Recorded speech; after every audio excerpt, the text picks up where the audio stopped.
Well, welcome to the YAHOWAH blog. I'm your host, Craig Winn, and we have both Kirk and Kevin here with us. This is episode 30, I believe, and our long pursuit of understanding regarding Qatsyr harvest, in particular, Shabuah. So it's a pleasure to be here with you fellas. Yes, sir. We're kind of middle in time, I guess, is what we could call this. I realized after it was probably a little bit late that we are in a situation where we don't have daylight savings time here. You know, we live way too far south of even Florida to have the silliness of daylight savings time, because the days in the winter and the days in the summer are pretty much the same. But you all do there in the craziness of the stateside realm. Mm-hmm. So you all think that we're starting late, and we all think we're starting early tonight. So what we really probably should do is to figure out, should we try to keep the timing consistent with your time, whether you switch from daylight savings to standard time, you're on daylight savings now, or do we stick with our time here in God's country, where the time is the time. It just doesn't change. So we'll make that announcement and decide as we go forward. What we've been doing is trying to learn as much as we can about Shabuah, and there's really no way to have a complete appreciation of Shabuah and how we move forward in our understanding of it and capitalize on it without dealing with the theft of Christianity. And in this case, Christianity, as it has so many things, stole Shabuah to call it Pentecost. Now, Christianity really is a religion based upon stealing. It stole the promises to Israel and said they belonged to their church. They stole everything Yahweh said on behalf of Jews and said, no, it belongs to Gentiles. They took everything God said and did through David, the actual Messiah and Son of God, and said, no, it belongs to our Jesus Christ. We call it replacement foolology. And they then stole passages from the Torah and prophets and perverted them to create the myth that somehow their religion had some merit. And then they decided to take a harvest, which is the day of particular harvest of mature grain, where those who have benefited from Pesach, Matzah, and Bakurim are taken off of the planet and taken to Yahweh, and they want to change that to the birth of their church. It is rather astonishing that a criminal enterprise like this that counterfeited and stole everything is a popular religion, and that people get mad at you when you say, you know, you really ought not trust a religion that has stolen everything. Mm-hmm. Don't seem to care, do they? No. We had read a passage because we're trying to understand. No, we're not really trying to understand. We're trying to repudiate. Would be a more correct term. Acts 2, Luke's rendition of what Peter, the rock, had to say about Pentecost and the birth of his church, where he routinely pilfered texts from the Torah and prophets. And one of the things that we very quickly learn is that with Paul, because he was trained as a rabbi, he has a pretty well-developed grasp of what's in the Torah and prophets. He doesn't understand who Yahweh is. He's demon-possessed, and so he's into twisting it all, not like unlike many rabbis today. But he knows the text, and so he knows where to go to steal something that he can twist to serve his agenda. But Acts was written after Paul's death. And so Peter wasn't trained or accomplished in this. And so when he and Luke decided they were going to come up with passages to validate their stealing of Shabuah as Pentecost, they were really grasping at straws. And the first attempt was completely pathetic, because they took a passage that spoke of the events that are transpiring between now and 33 CE or 2033. So they were off by a grand total of 2,000 years, and nothing that passage in Yoel said applied to their situation.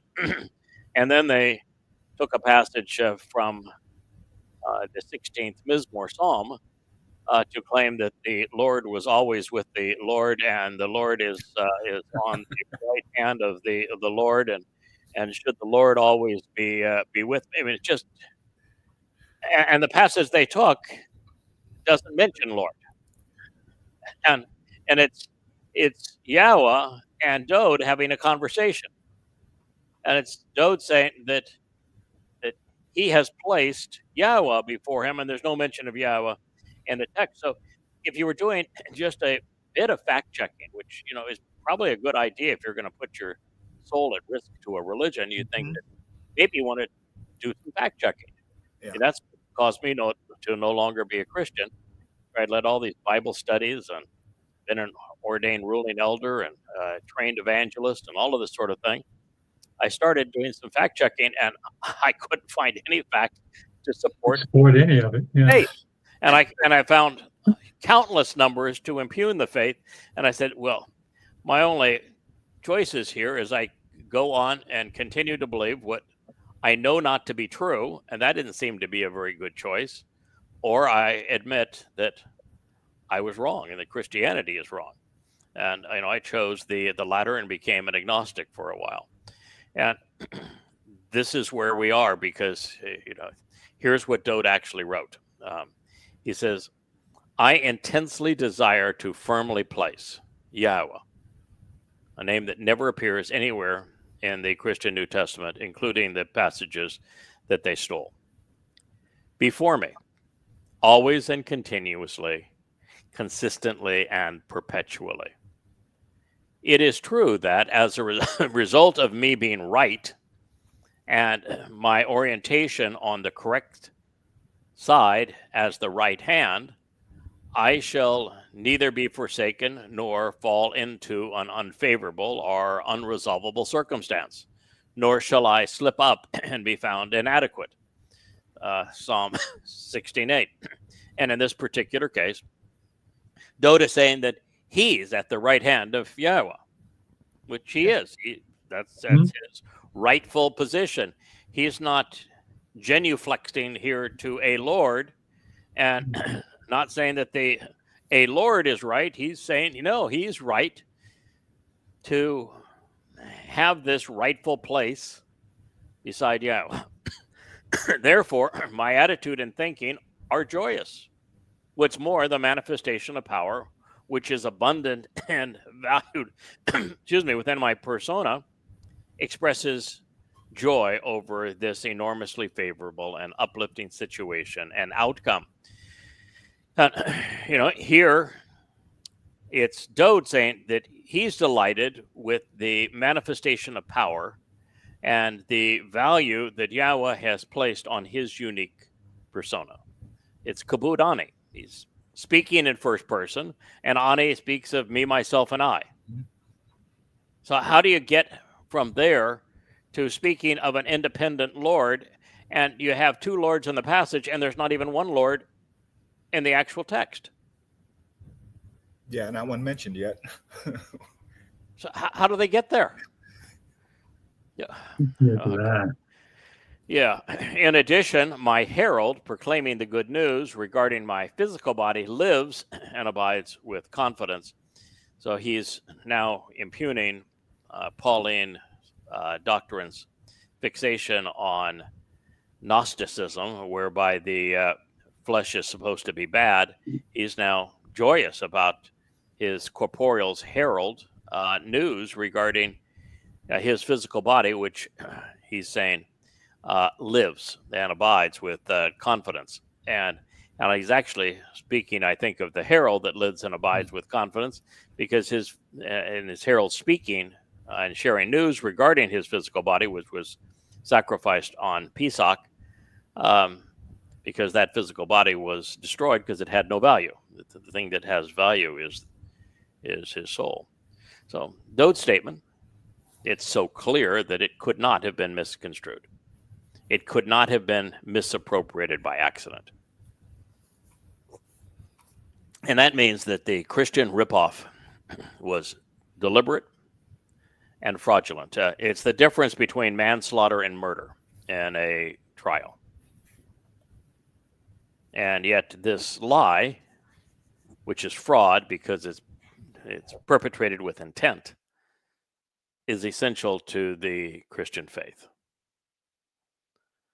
So should someone hold the belief that the actual Messiah's poem has been about something other than commending Yahweh, and of course condemning Shaul Paul and the religion he, Peter, and Luke fathered, consider this, especially in light of Paul saying, "Now when David had served God's purpose in his own generation, he fell asleep and he was buried with his ancestors and his body decayed."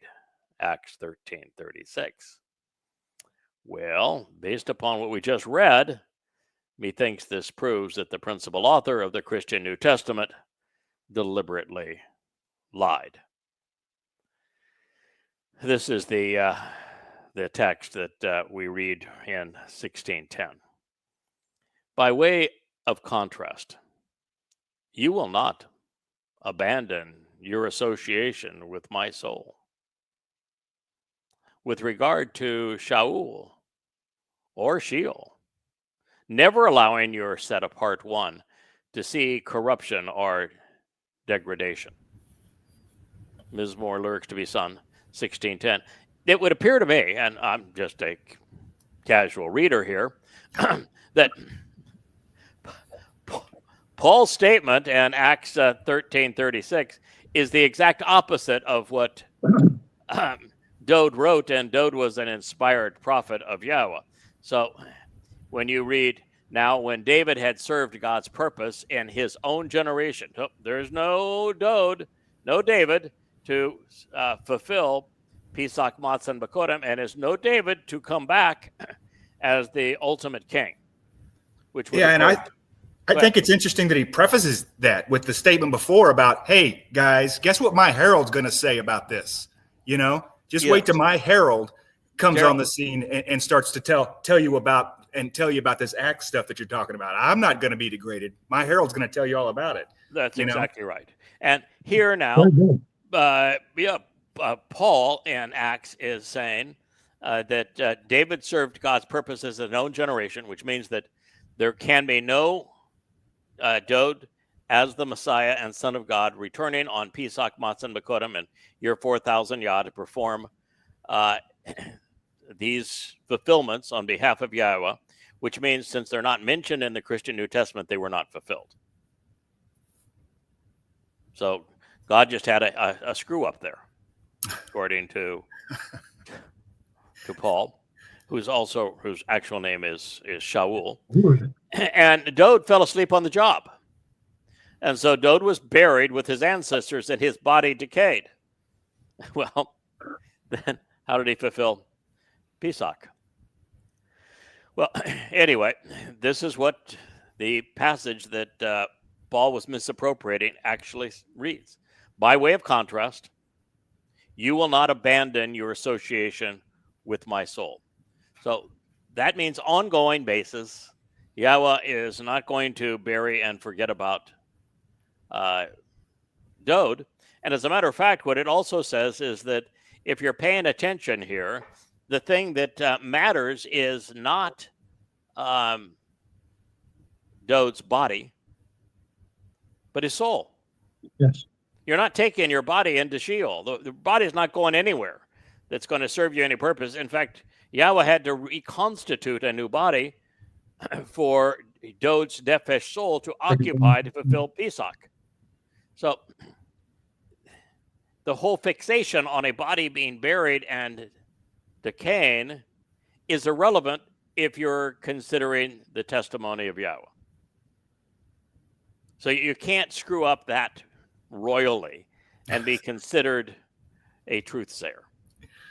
So by contrast, you will never abandon your association with my soul. Oh, With regard to, Ruh-roh, Shaul. And it could also be Sheol in this particular case because, well, Dod's soul did go into Sheol to take our guilt there so that we would be perfected. And their names are synonymous, Shaul and Sheol. And for those who do not know, what was Paul's given name? Shaul. Yeah, Shaul.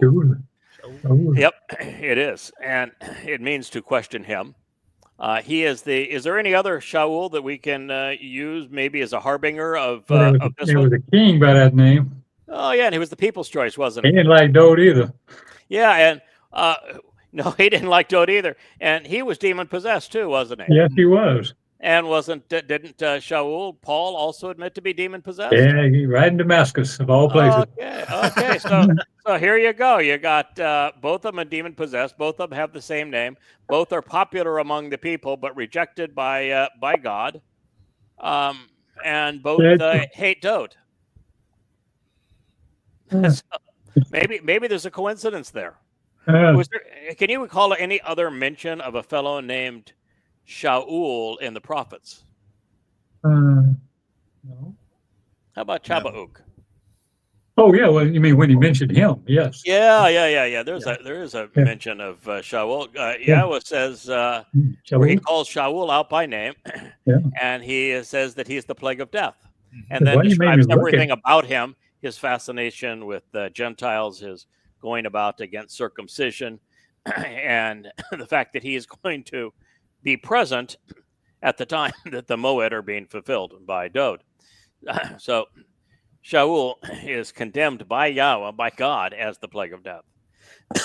And so Dode is acknowledging, and you're right, in context, he's just acknowledged that his herald is going to set the record straight and therefore demonstrate that Yahowah will never abandon his association with Dode's soul, particularly as it pertains to Shaul, the creator of Christianity, and the consequence of what Paul did to fool billions of people and lead them away from the truth. You mentioned the 666 years. Yeah, that's an interesting thing. Well, I'm not a fan of Revelation, but it's just it is just hilarious that Chabauk wrote the prophecy calling Paul the plague of death 666 years to the day that Shaul penned his first letter in 52 CE to the Galatians. Thanks, Yah. So if you're looking for your 666, you have him, and all 666 means is man. Yeah. Man without any interest in God, man only interested in other men, a man that would turn a mythical man into a god. That's what 666 conveys. Very good. Very good. All speaks of Paul. So never allowing your set apart one, and the set apart one would be Dode. Of course. Dode. Yeah, never allowing your set apart one to see corruption or degradation. Okay, so I guess he didn't rot in his grave, did he? Yes, no. Yeah. Okay.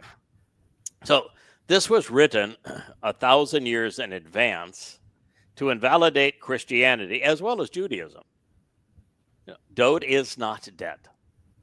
And even if we were to play along with the plague of deaths, if Yahowah didn't save his beloved son, Dode, then what's the purpose of anything?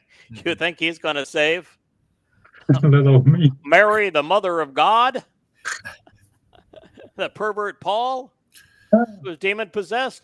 I mean, if Yahowah speaks more of Dode as his beloved son than any other human, he writes this great ode to Dode in the 89th Psalm, which is, like, can you imagine the creator of the universe writing these lyrics on your behalf?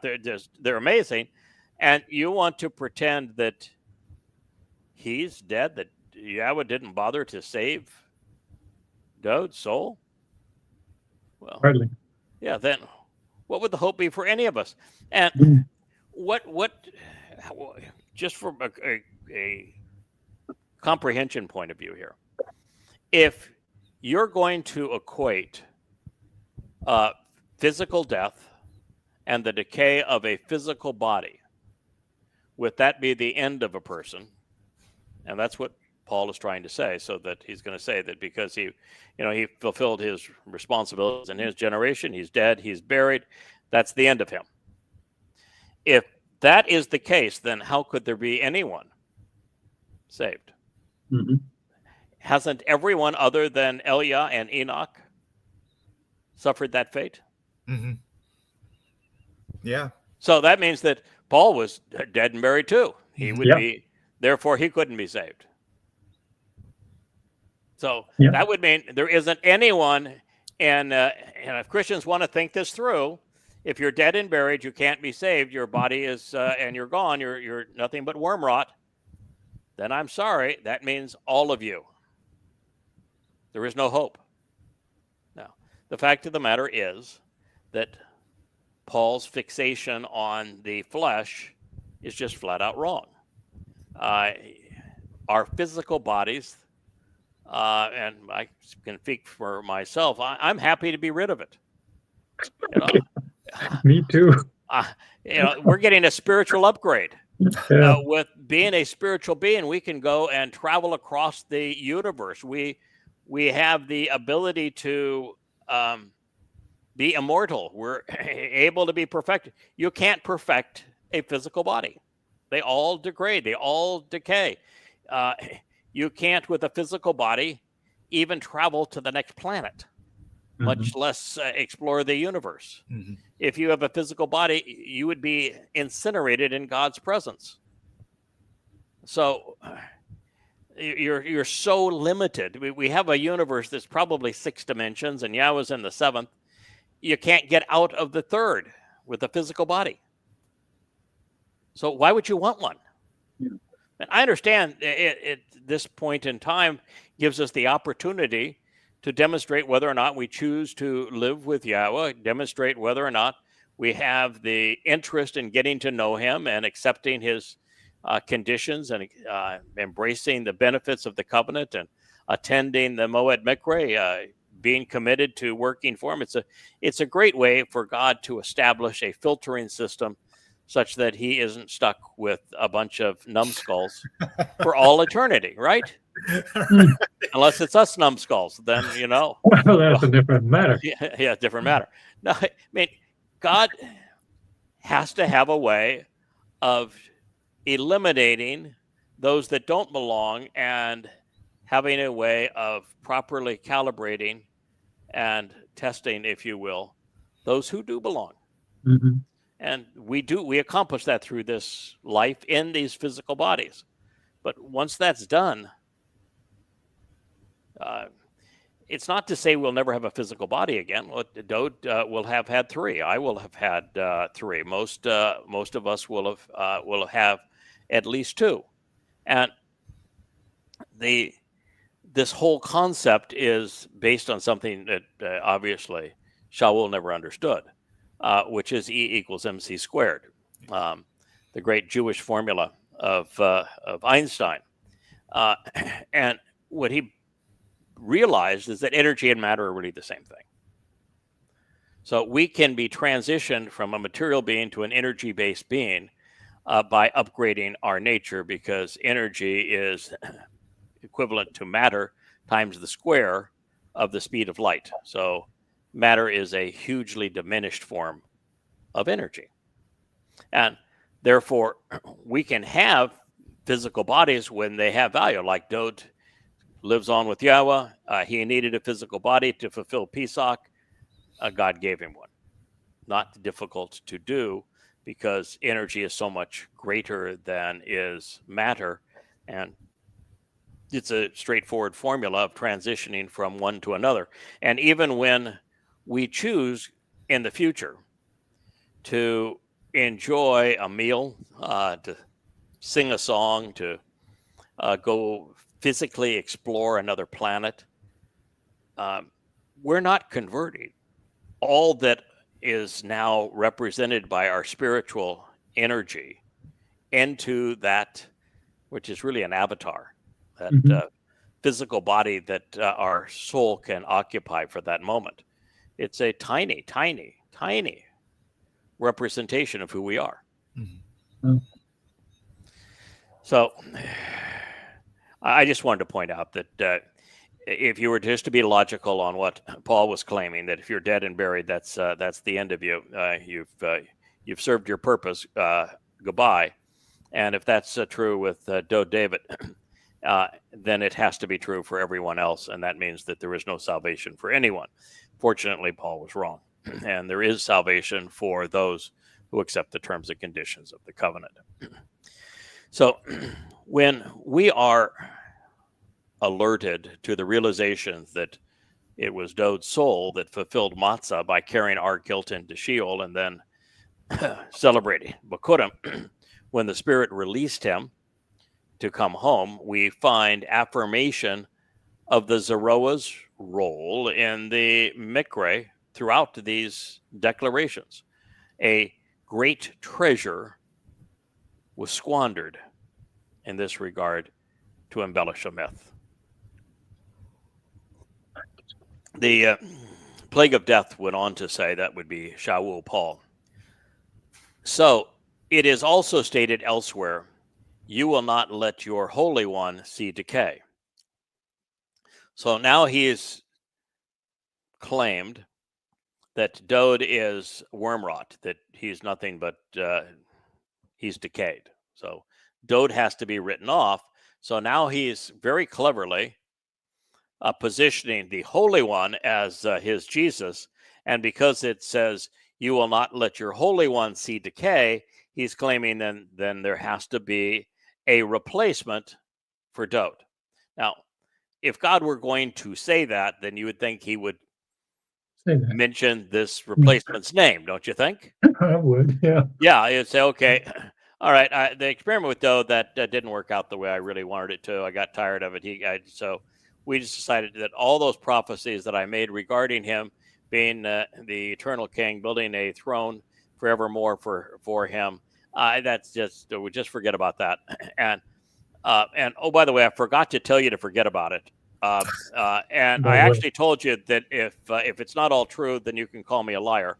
But that notwithstanding, I also forgot to mention that I'm giving it to another guy, and forgot to mention that other guy's name. But you're going to go with that. That's going to be your religion.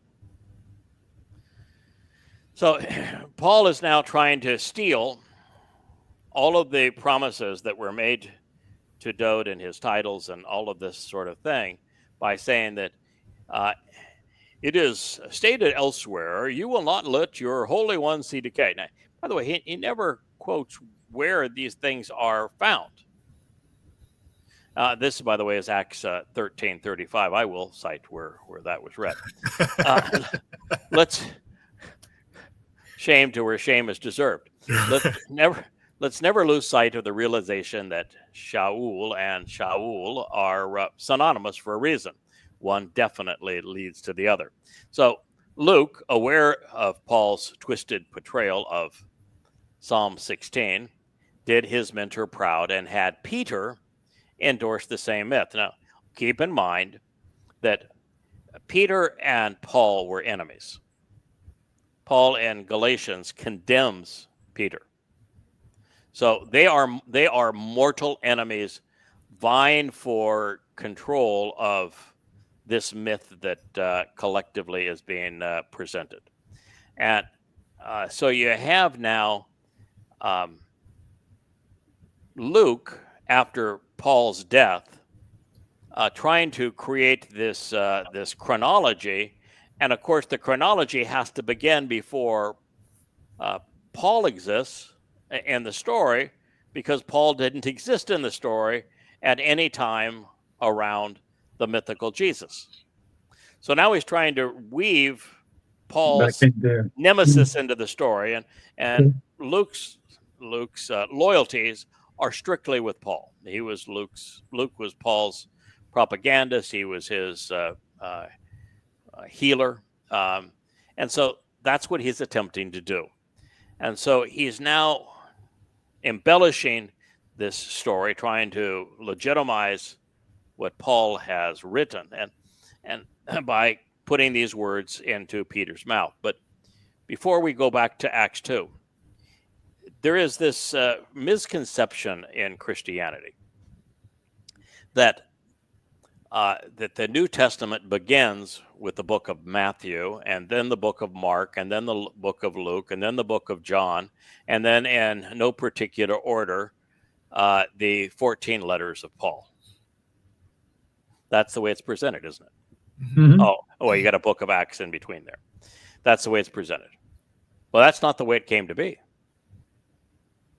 The religion of Christianity begins with Paul's letter to the Galatians. It's the first text that exists in the Christian New Testament. So if you're going to call the contents of the Christian New Testament scripture, the scripture begins with a very mean-spirited letter called Galatians, which is basically Paul saying, I am condemning the Torah, I'm condemning the original covenant, I'm condemning David, I am robbing everything to create this mythical Jesus. And oh, by the way, the timeline I'm going to give you is impossible. And then I'm going to trash both Peter and John, who were actual, well, by the story of the myth, were actual disciples, and I'm going to claim that that the entire world now belongs to me. And oh, by the way, I'm going to claim that God picked me uniquely to be the spokesman for the entire world, and I'm going to contradict everything he said. Mm-hmm. But Paul's 14 letters, every one of them precedes anything else that was written. So Christianity begins with Paul's 14 letters, beginning with Galatians. Followed by that, you have the book of Mark. And Mark, we read from Paul telling us explicitly, I want you to go after Mark. I have a use for him. And so Paul, who was a conniving son of a bitch, convinced and beguiled Mark onto his team. And the plan that he had for Mark was to write a gospel. And gospel is actually Paul's term. It was Paul's gospel that in Galatians that he pits against the gospel of Peter and of John. And he claims that only his gospel matters. And if anybody has any other gospel, then it has to be discarded because only his will work. And so he needed someone to write a gospel. And Luke was in charge of that project. And immediately after Paul died, Luke worked through Mark to create the first gospel. Then Luke's gospel borrows heavily from what he and Mark wrote, and then adds a whole bunch of pagan mysticism and just Balderah. Those were written, so Paul's letters were written between 52 CE, which would be Galatians. It was written in rebuttal to his argument in Jerusalem between he and Peter. You know, it's Peter says, you know, you are a lying bag of worm rot, and Paul says, no, you're the lying bag of worm rot. Is basically the Jerusalem summit, and so following that, Paul writes this first letter of Galatians, 52 CE. He continues to write very cantankerous letters. Most of his letters begin by saying, "How dare you deny everything that I told you? You know, I preached all my gospel to you, and then I leave," as he called it, an eujulion, and I leave, and you turned against me immediately. How dare you? And belittling them, besmirching them, and that's basically the content of most of his letters. And so he writes them one after another. He dies then in 66, and sometime around 75, Mark is in coordination with Luke, writes Mark to serve as a gospel and the missing euangelion for Paul's thesis. Then Luke writes the book of Acts and his gospel based upon what he learned from Mark. And by the way, Mark was not an eyewitness. Mm-hmm. The reason Mark was useful is that for a while, Mark served as Shimon Peter's translator. So that was, which by the way is kind of a weird thing. Why would he need a translator if the whole purpose of Pentecost was so they could speak any language? Just never dawned on me, but that is pretty pretty silly. And why would Paul need a ghostwriter to write all of his letters? Because occasionally he'll end a letter and say, these last couple of lines I'm writing with my own hand. Why would Paul need someone to write his letters if anybody that was part of this new Christian, whatever it was, could speak any language because they had the Holy Spirit come upon them? Obviously, they didn't think that one through. But this is the order of things. Then you have Matthew was written by who knows whom. It wasn't a person named Matthew. It was written sometime around 95 CE, which means that it played out 60 years, which was 3 generations after the fact. And 80% of Matthew is plagiarized directly from Mark and Luke, and the 20% that isn't plagiarized all comes from the Eboni, and the Ebonim were Jews who wrote in Hebrew who actually witnessed what Dowd had achieved. So, this is the order of things, and none of this would have fooled a fool if it had been kept in that original order.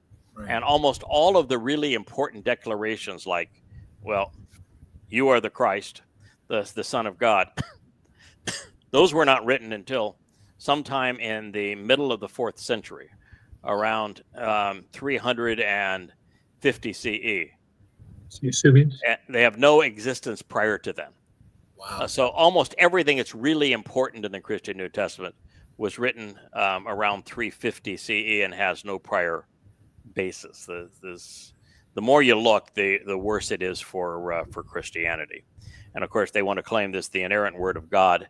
And if you compare the 69 pre-Constantine manuscripts to the Textus Receptus, there are more differences than there are words. Some 300,000 differences among 180,000 words. So we have a real problem here in terms of credibility. So this is Paul's ploy that he now wants people to believe. So there is a stated area, you will not allow your Holy One to see decay. So there must be somebody holier than Dowd, because the Holy One can't see decay. Well, that's not what this said. What this said is you are never allowing your set apart one to see corruption or degradation. So he's speaking of, Dowd is speaking of his own soul.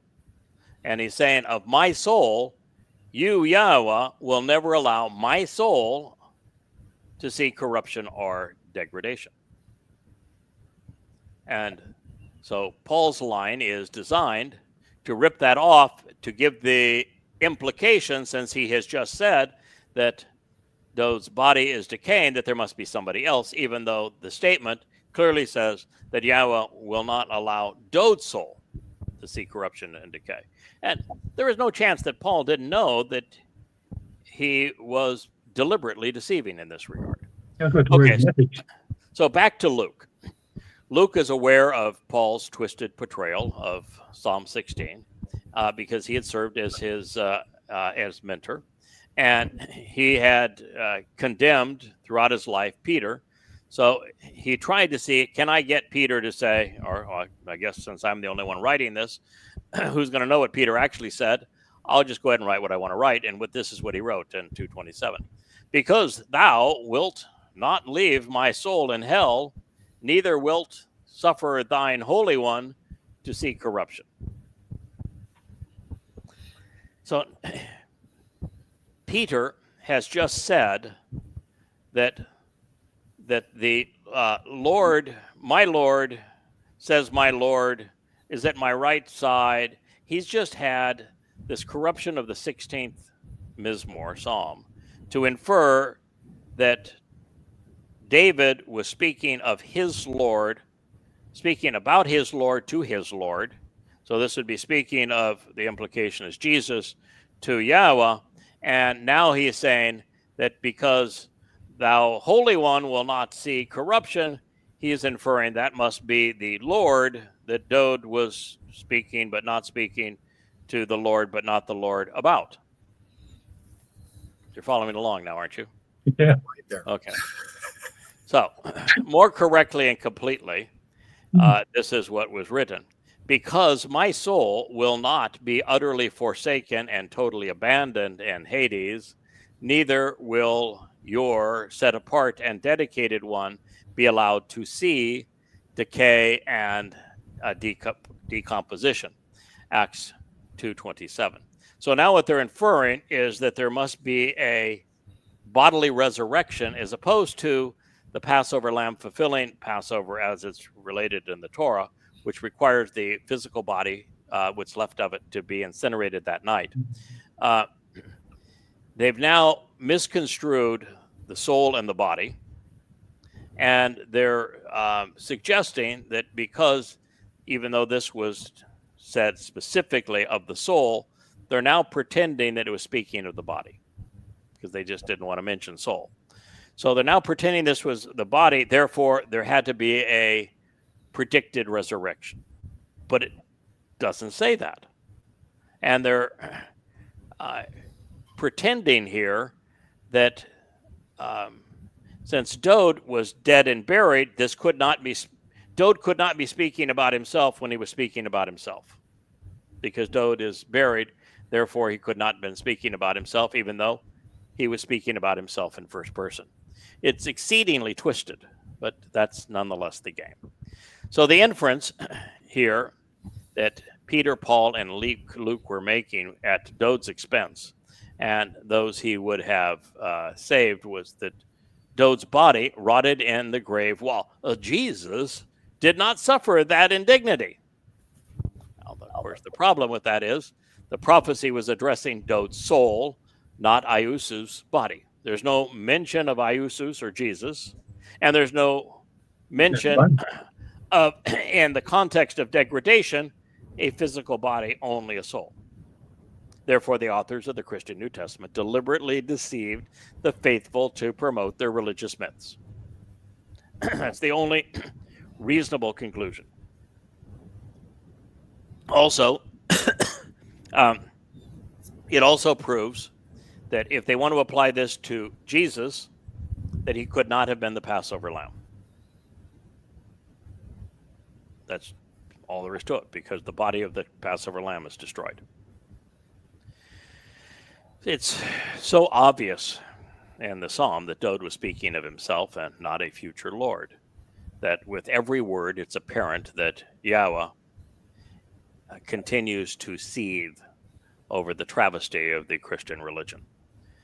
Therefore, by contrasting the Mizmor with the book of Acts, this becomes a debate between the relationship Dode and Yahweh enjoyed and the religion Peter, Paul, and Luke were trying to contrive, between right and wrong, between Dode and Shaul, between the Torah and the New Testament, between the covenant and Christianity.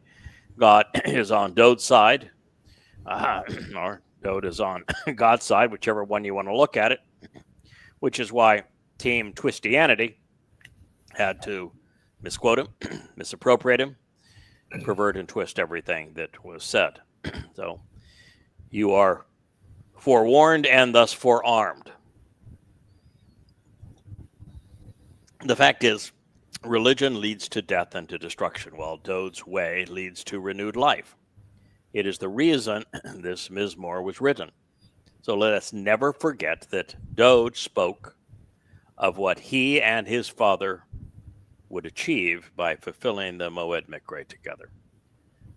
This is our actual Messiah's next line. You have made known to me, you are my source of understanding. You reveal information and instruction to me. You enable me to be aware and perceptive, such that I am acquainted with Yada and reveal the experience regarding the way to life.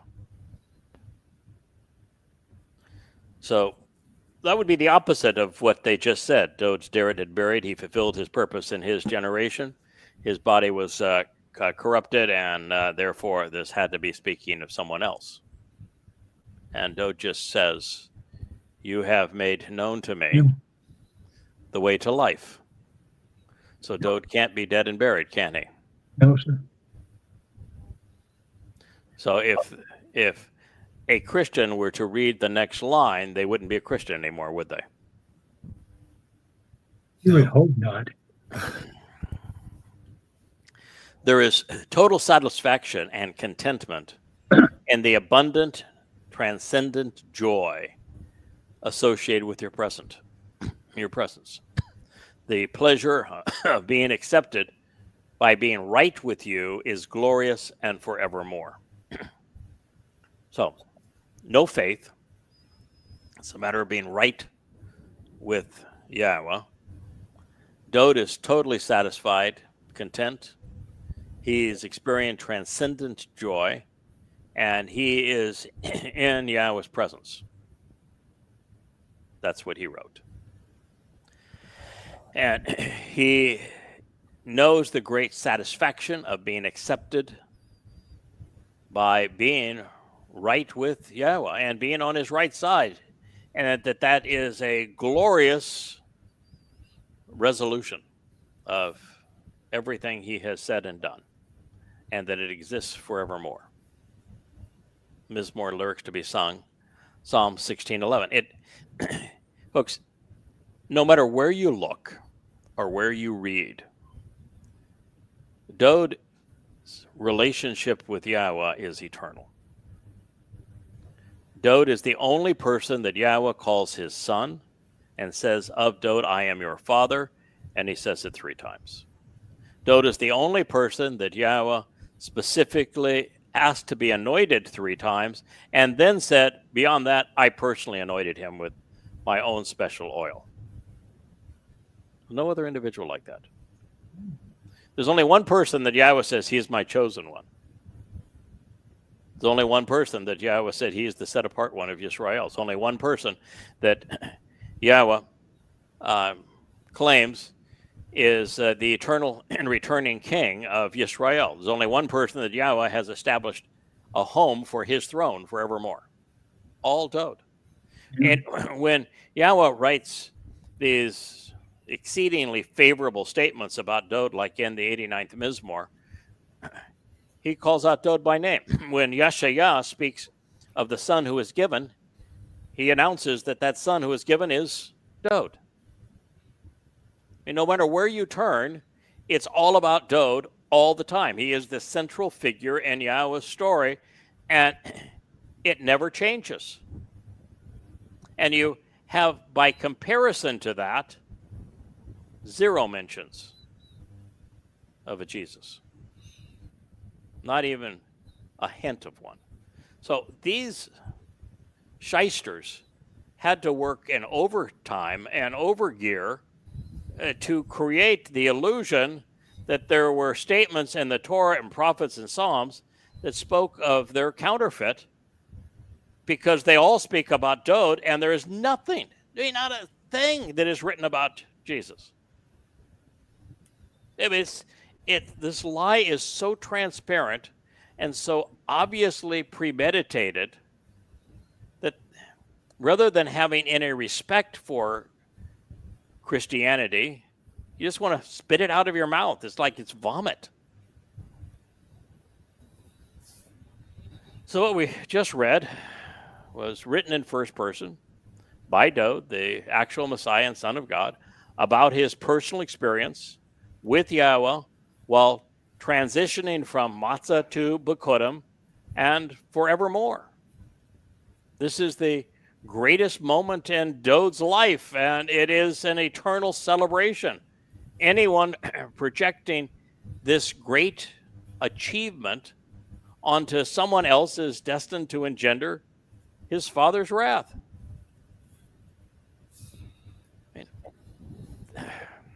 Since one would have to lie to make any of this about Jesus, it obviously is not about him. But they wrote Acts 2:28, "Thou hast made known to me the ways of life. Thou shalt make me full of joy with thy countenance." Now, make no mistake, Peter has gone on and on to say to the supposed Jews that were gathered here on Shabuah, who are being told that it's not Shabuah anymore, it's Pentecost, that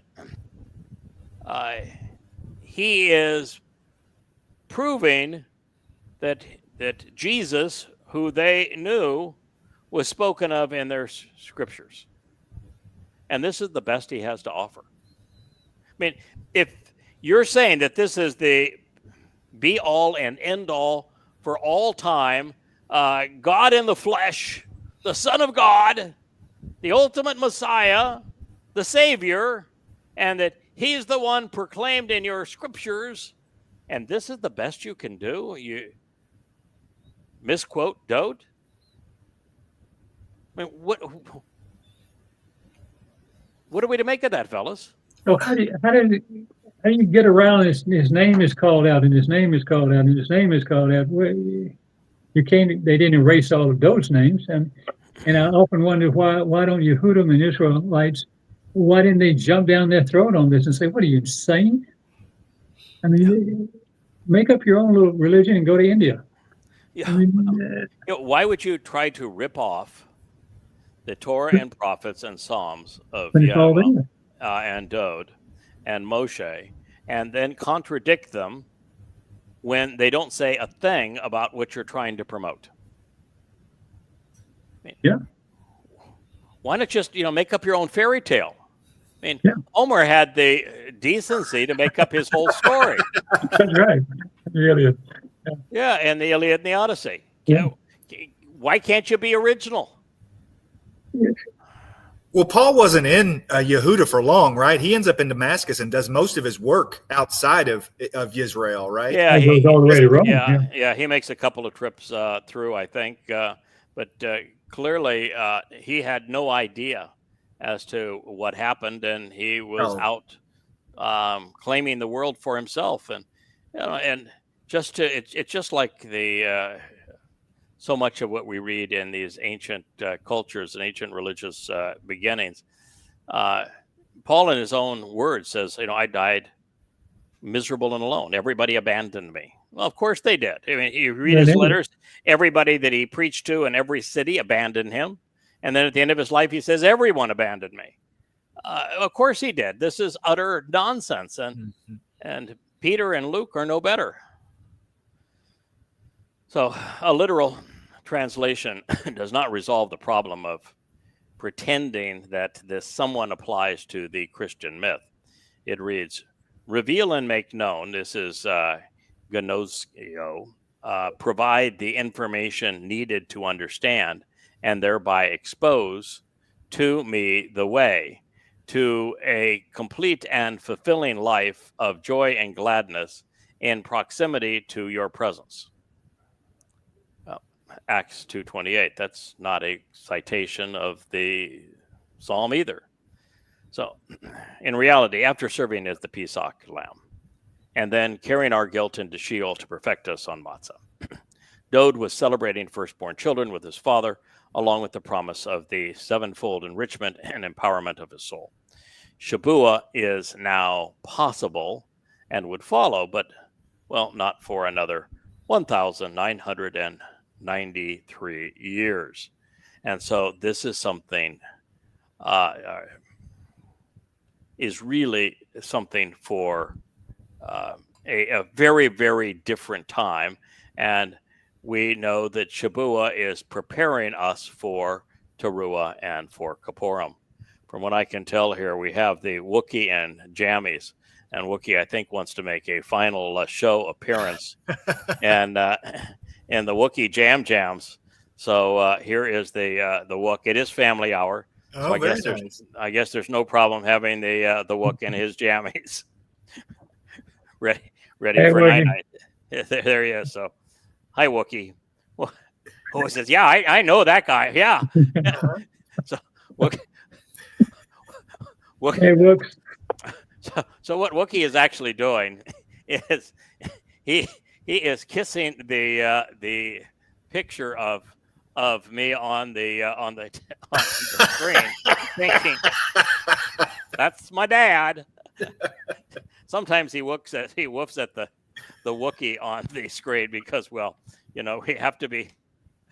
we can't have a rival, You got to be top dog. Yeah, my house. I'm top dog here. We don't want a rival. So Wookiee, can you chill, buddy? No, I can't do that. Lots going on. Yeah, so there's a lot going on here, guys. This is family hour, so we can relax a little bit. Mm-hmm. Let Wookiee. He's checking you guys out too. Yeah, you probably can't see these. I know you can't see the screen, but just to my right here is the screen. That's what Wookiee is doing here. He is going after the screen and trying to make sure he knows exactly what's going on. So to accept to be right. Thank you, Wookiee. Night, there, pal. Glad you got your jammies on. To accept that is right.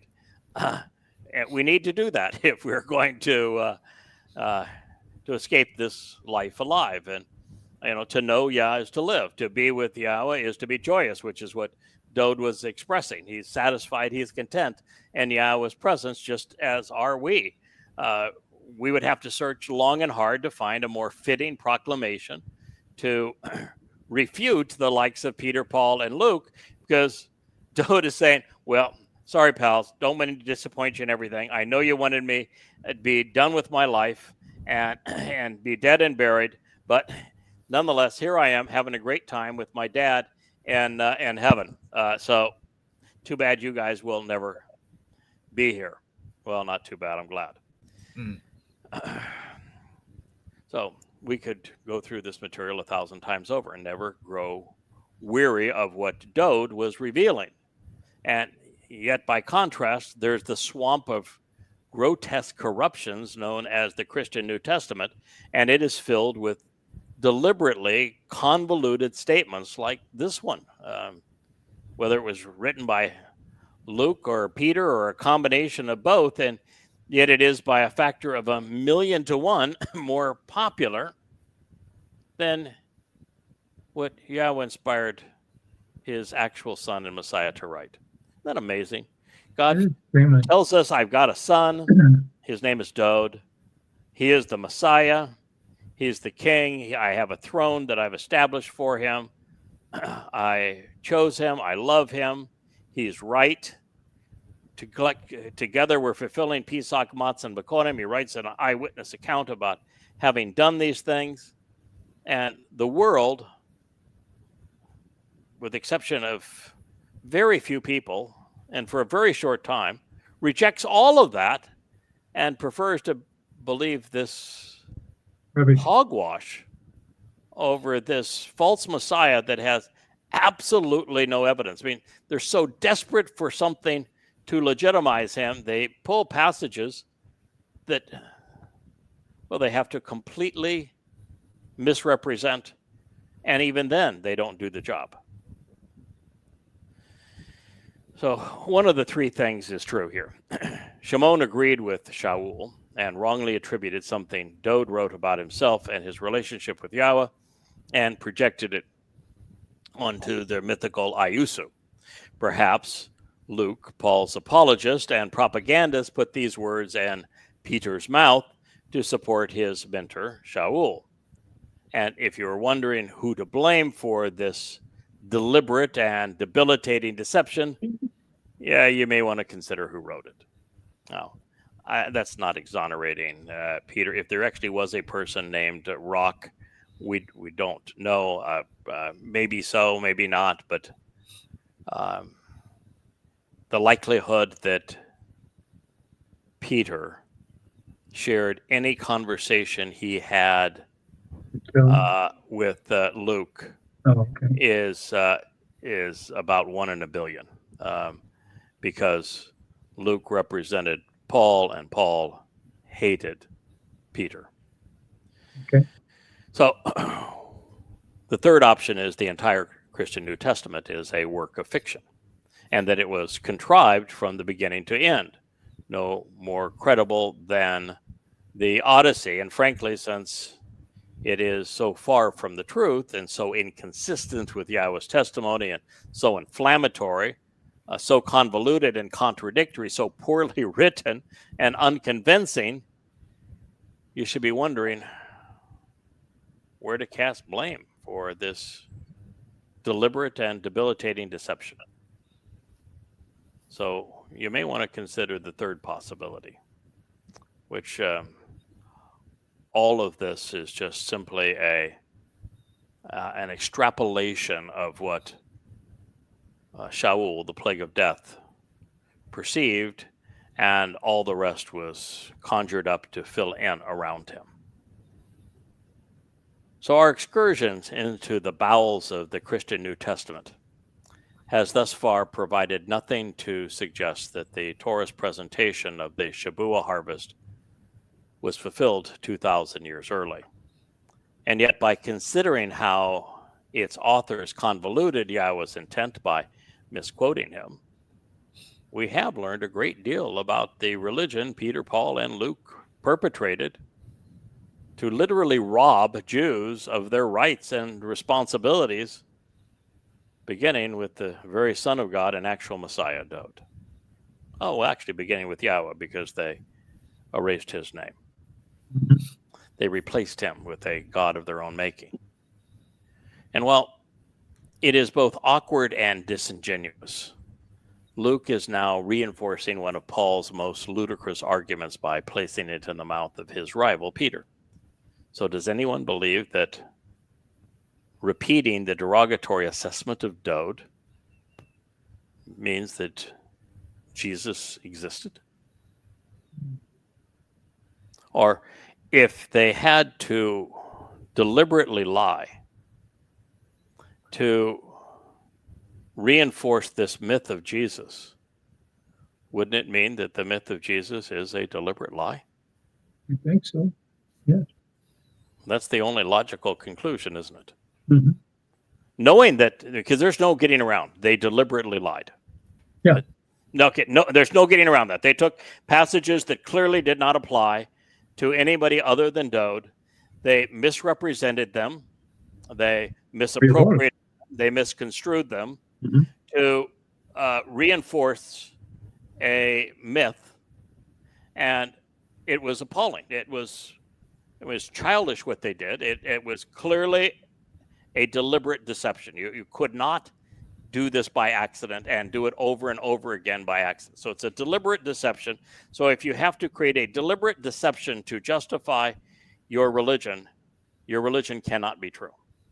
It really is that simple. You could end the entire debate against Christianity with just this corruption here, because we know for certain these boys misquoted God, and they deliberately misappropriated something that was said about Dowd and applied it to their Jesus. And that means that they were promoting a known lie. And Christians, rather than becoming irritated at us for pointing out that they have been beguiled and that the authors of the Christian New Testament weren't inspired by anybody other than the father of lies, ought to be thrilled. I was. You were. I know, Kirk. When you first heard me on the radio and I was saying, let me tell you the things that are wrong with Christianity. And let me tell you the things that are right about God. Immediately says, wow, those things, that all makes sense. If what he's saying is true, then for the first time ever, I now understand who God is and what he is offering. I need to go verify whether or not what he's saying is true. Yeah. And your response was, once you took the time to verify that what I was conveying was accurately conveyed, then you were grateful and relieved because you were released from a lie. Yes, sir. Yeah, that's my view. I look at Christianity, the fact that I was a Christian for during my youth for the first 25 years of my life, as a great curse and a great blessing. It was a curse because I believed and I promoted something that was grossly untrue. And it was a blessing because had I not done that, I would not be in the position that, for example, Moshe was in. Moshe lived and promoted the religion and politics of Mitzrayim, of Pharaoh and Egypt for the first 40 years of his life before he finally realized this is wrong, stood up against it, and then left. Well, it didn't take me quite 40 years. I did it in about 25 years, and I stood up and I left because I realized it was phony baloney. But had Moshe not done that, it would have been very difficult for him to represent Yahweh and know why it was that Yahweh was condemning the politics and religion of Pharaoh. And be the same thing true with me. I would have had a very difficult time exposing the lies of Christianity if I hadn't been one. Yeah. So it is a blessing and a curse. And fortunately, the part that was wrong is so long ago, and the part that is beneficial is so current, and that God, in this regard, judges based upon the imperfect and the perfect conjugation. And the imperfect, if you stop doing something that is counterproductive, you are no longer associated with that thing. Mm-hmm. That's why God doesn't say to us to be part of the covenant. You can never have been part of a political party or a religious institution or associated with Babylon if you're going to be with me. That's not what he says, is it? No. He says walk away from it. Walk away from it. So by him asking you to walk away from it, he's saying that I know you were probably associated with it, correct? Mm-hmm. Mm-hmm. Powerful difference. So here Moshe and I were both associated with the religiosity and politics of our culture, and both of us walked away from it, which means both of us are no longer stained by it, but we've been educated through it, so we're in a position to denounce it. Yeah. You look at Eliah. We're not told much about Eliah's early life, but the attacks that Eliah brought to bear against the Lord and the Queen of Heaven, Baal and Asherah, require him to have studied and known the nature of the Babylonian, which became the Canaanite, which became the Phoenician religion. He had to know them. Yeah. And you have to know things to be able to expose and condemn them. So that's the part of the whole process. Yahweh really doesn't like working with the dunderheads. Now, there's occasionally a situation where Yahweh will begin with a clean slate. You know the example of the clean slate that Yahweh began with? Dode. However, what happened over the next 15 or so years of Dode's life? He got an indoctrination, didn't he, in religion and politics? Yeah. So he had to learn on the job. We learned before the job. Yeah. I think it's actually better to learn before the job than it is on the job. But that's that's the difference between them, our situation. It's the first time I've actually thought about that, but that is an interesting situation. So if we were to convey this single voice where Peter, Paul, and Luke are now attacking Dode on behalf of Jesus, robbing Dode, really, killing Dode, burying Dode, eliminating Dode. This is the worst kind of identity theft. This is not only taking it all, but you just don't exist anymore. You are nothing but a wellspring from which we can steal and counterfeit. Doing so on behalf of this mythical misnomer, Iesu Christou. Well, unfortunately for them, if I regurgitate this in a literal form, it doesn't make the vomit any sweeter. But I'll let you decide. I'll read it in a literal form. Once upon a time, this seems like a lifetime ago, but I learned to translate Greek.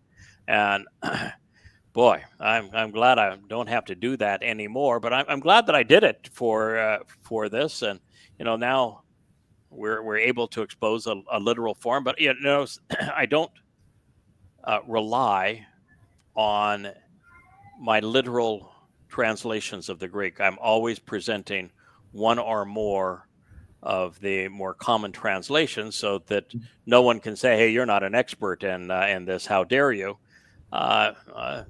First of all, the reason I dare is that I put all of the Greek words in parentheticals, and you can look them up and validate that is exactly what they say.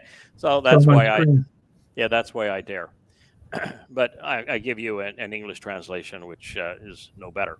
So, gentlemen, brothers, gentlemen, brothers. So he's announcing, I'm Jewish. But he's condemning these people. He just said, they were the ones that had plotted and schemed to kill his wannabe God. Gentlemen, brothers, it is possible, after all, to say to you in open public discourse, enjoying freedom of speech with regard to and concerning the patriarch David, and actually this is again DD, placeholder, that he both died and was buried, and his tomb exists among us even to this day. Acts 2:29. So that's their goal. You got to kill and bury Dode. And the reason for that is Dode is the Messiah. He is the Son of God. He's the Savior. He's the returning king. And the only way you can have an imposter is you got to kill the real one. Mm-hmm. That's what they're doing. And so he's openly declaring, I am robbing Dode of everything God said about him. We're going to have to deny every one of the Psalms or misrepresent them, because every Psalm indicates that Dode lives on with God. So concerning the patriarch David, by the way, is David a patriarch? A father of, No, David's not a patriarch. The son. No. Founder?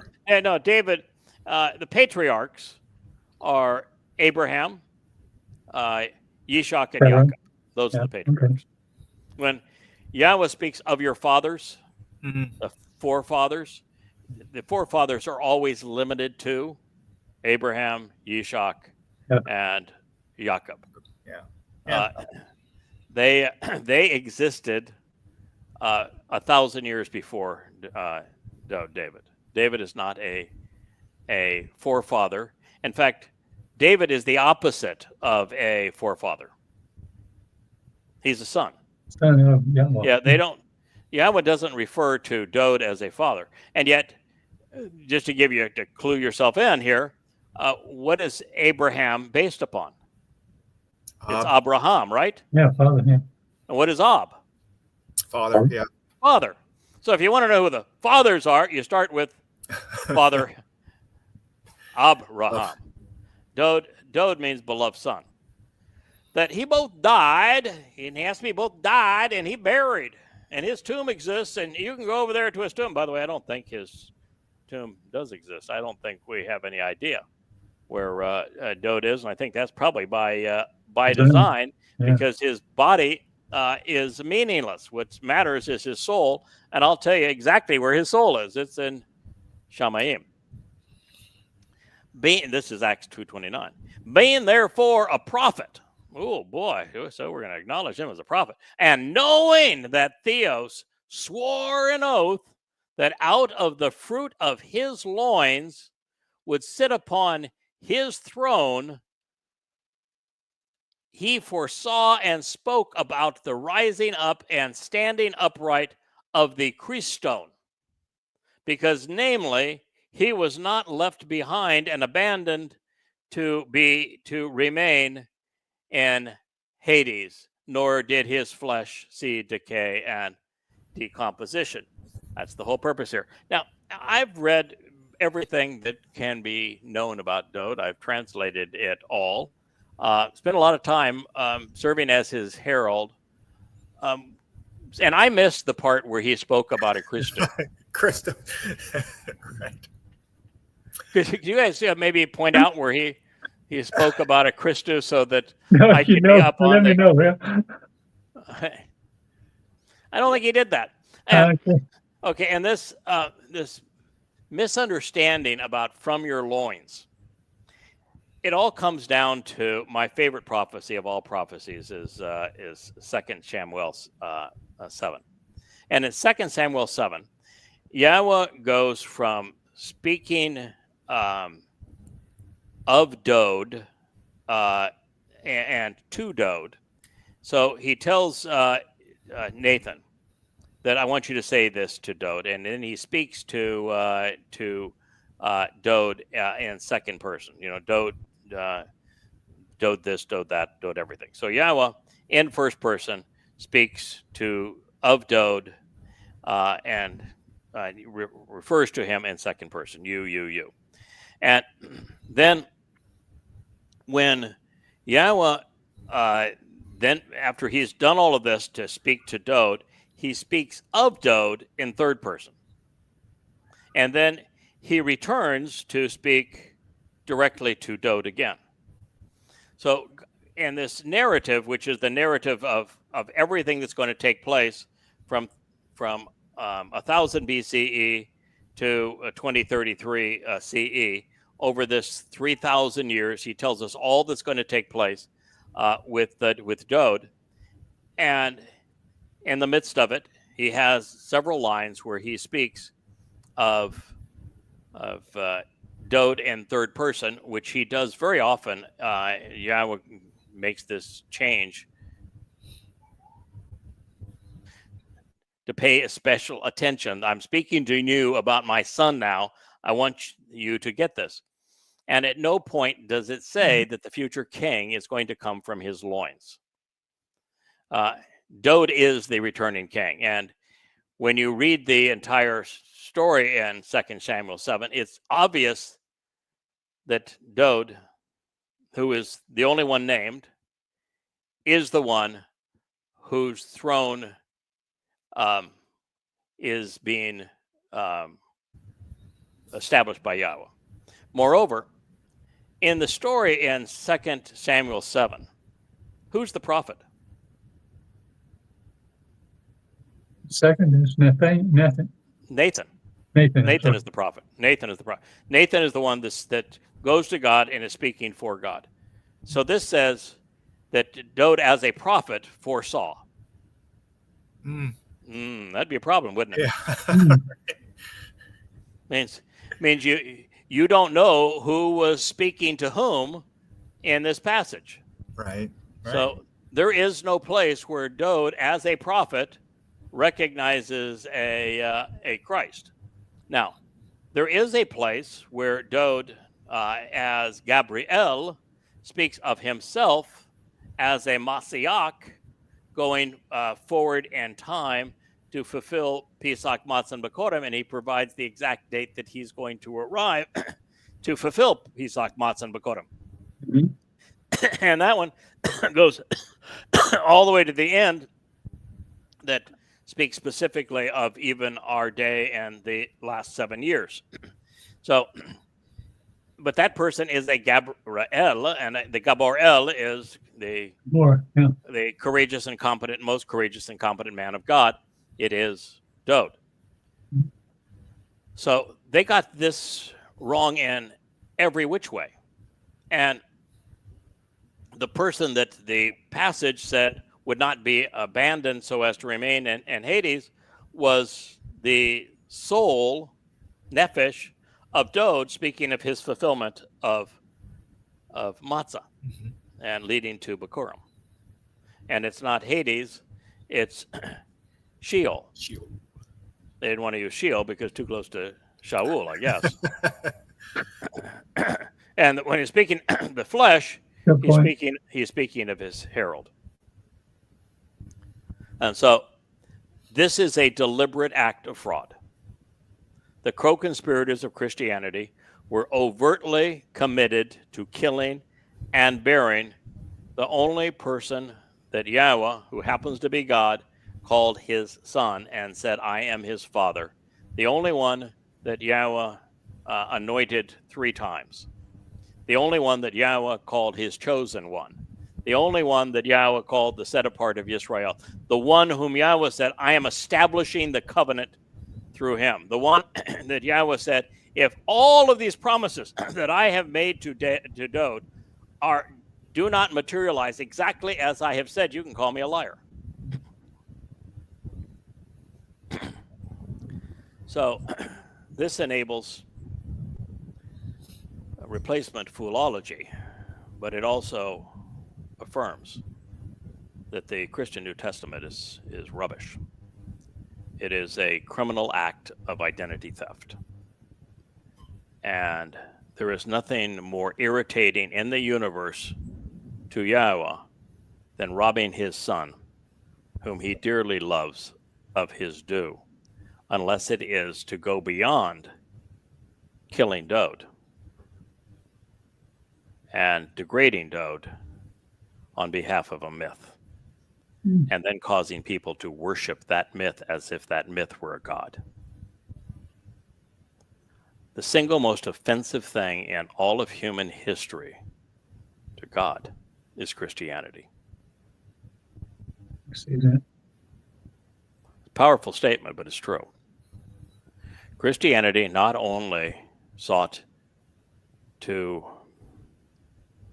pronounce that God's beloved son was dead and buried and decayed, never to live on, and then sought to rob Dode of every accolade and every achievement he and his father accomplished together, but then to replace all of that with a false god to be worshipped. It's the single most repulsive thing that's ever happened in human history. And so I can say with absolute certainty that God despises the Christian religion. So folks, this is Paul's plot, one which Luke advanced by ascribing it to Peter. But every detail of it, every stroke, is an absolute lie, and it's premeditated, from the details to its sweeping implications. Ignoring what Dode revealed only to extract something that could be kefash, bent. Peter misappropriated a prophecy affirming that Dode would serve Yahweh by fulfilling Chag Matzah and live forevermore, satisfied and delighted, joyous in God's presence. He misappropriated God's testimony so that an imaginary character drawn out of pagan mythology, based upon Dionysus and given a fictitious name, could replace the beloved Messiah and Son of God. By errantly claiming that Dode was dead and buried in a prophecy which says the very opposite, the goal was to transfer what was said about the king, including his title and his throne, to a false god. This perverted patriarch of Christendom engendered eternal damnation because he fooled billions of souls while establishing a religion that would persecute Jews for a better part of 2,000 years. Yes, and it's even worse than what I have said. Because not only would the resulting religion demonize and dehumanize Jews, God's beloved,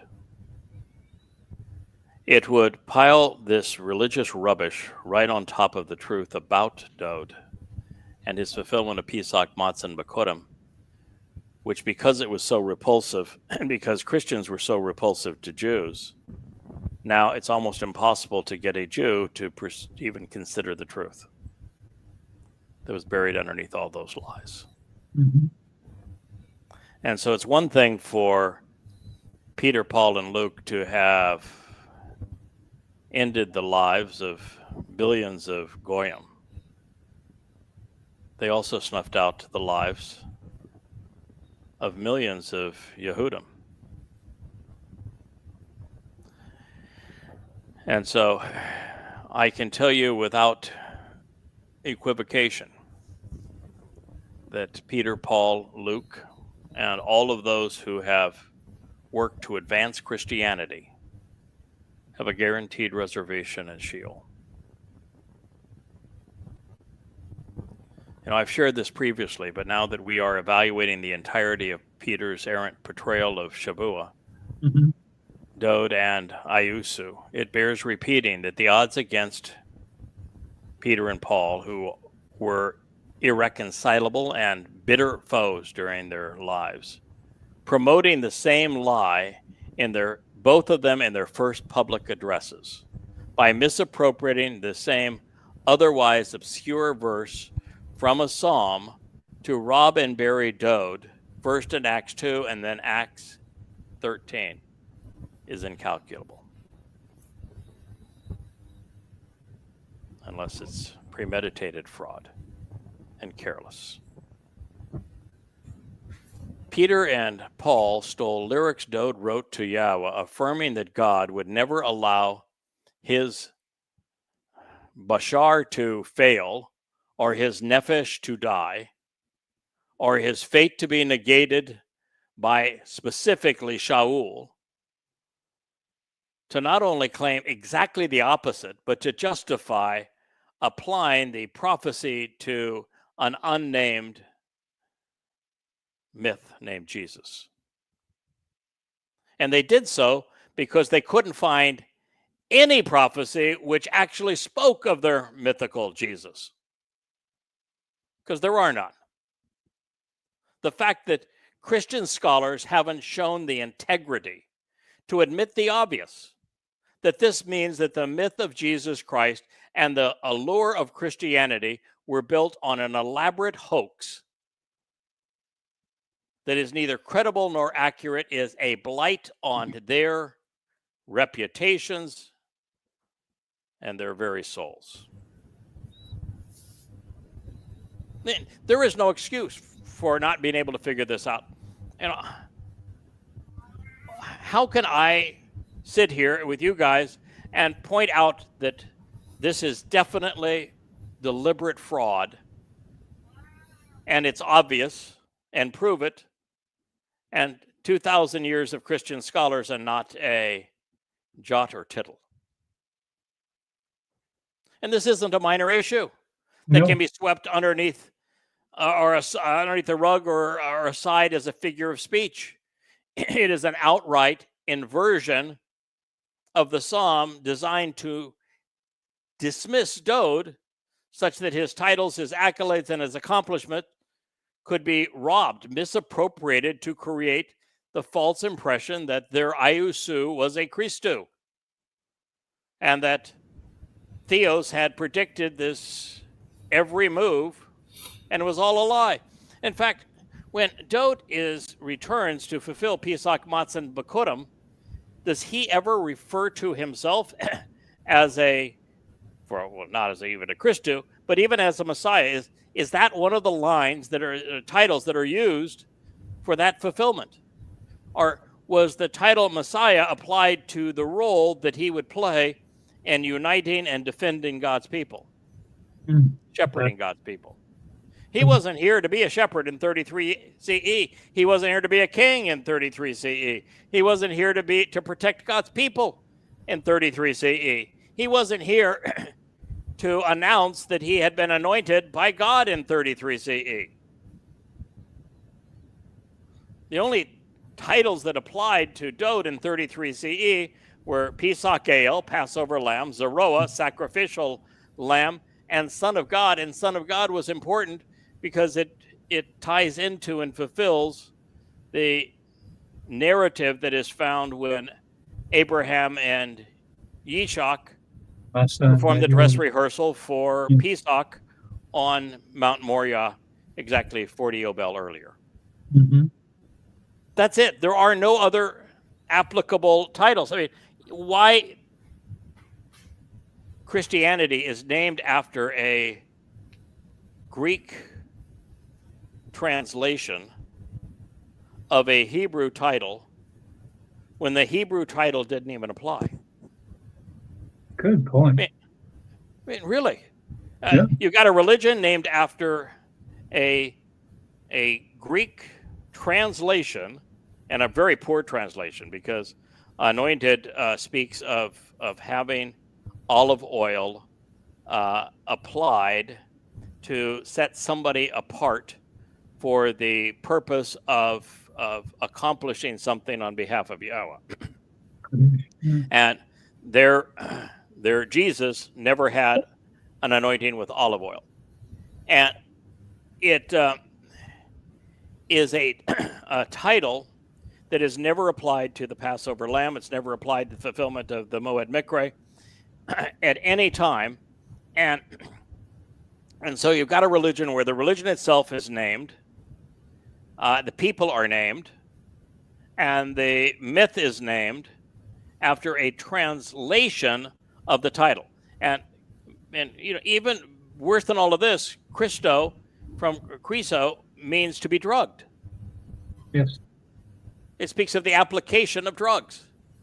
I mean, it's a horrible translation. And if it was a title that meant anything, it had to be transliterated, which means you'd have to refer to him as the Mashiach. But the title Mashiach doesn't even apply. And therefore, the name of the religion, the name of the people have chosen to apply to themselves, and the name of the last name of their wannabe God are completely bogus, without any justification. The title Mashiach doesn't apply to this time, and Christos is not a transliteration or a translation of Mashiach. And it was irrelevant to the mission. And Jesus was never anointed.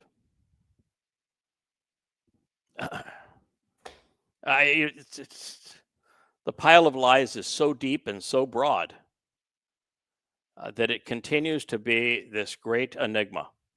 Yeah, as to why even one person believes this godforsaken religion rather than billions. Conditioning, I guess. I guess they call it faith because facts don't matter. Call it a dream. So maybe this is a good place for us to end this, conclude this program. You can see Wookie's long past his bedtime. Here, Asher has been snoring beneath my feet. So it is probably time to say goodnight. I know we have mocked and laughed at Christianity, or at least I have all night. And this is the greatest gift that we can offer a Christian. Mm-hmm. You got to play this one a lot. You got to really play this one a lot somewhere. This is you've been fooled, and you were played by fools as a fool, because there's no credibility in any of this. None of this is even remotely accurate. It's a deliberate fraud, and it's not only was this easy to prove that it was a fraud, but I've written 5 volumes, averaging almost 800 pages apiece. That every page proves that every aspect of this religion is a fraud. There is nothing in it that's true. And to liberate somebody from a deliberate fraud that is there to rob them of their soul is a tremendous gift. And we don't just leave it there. We take them to the next step, which is that here's the truth. You were so close and so far away that there is a Messiah, there is a Son of God, there is a Savior, and he did come in 33 CE, and there were many hundreds of prophecies about him. He's coming back. And he's coming back. And there really was, or really will be, a fulfillment of Shabuah, and there was a fulfillment of Pesach, Matzah, and Bakurim. And God is honoring all the promises he's made to his people, and Yahweh can be trusted. And you just papered over the truth. But it's all there for you. So we're not only saying, here, let's move away and clear away all of the deceptions that have corrupted your thinking, and then let's present you with the truth. Here it is. Please join us. Guys, you both came with somewhere between 12 and, I guess, 15 years. 18. 18. I've been doing it now for just shy of 24. Yeah, it was delightful. It's been fun of my life. Yeah,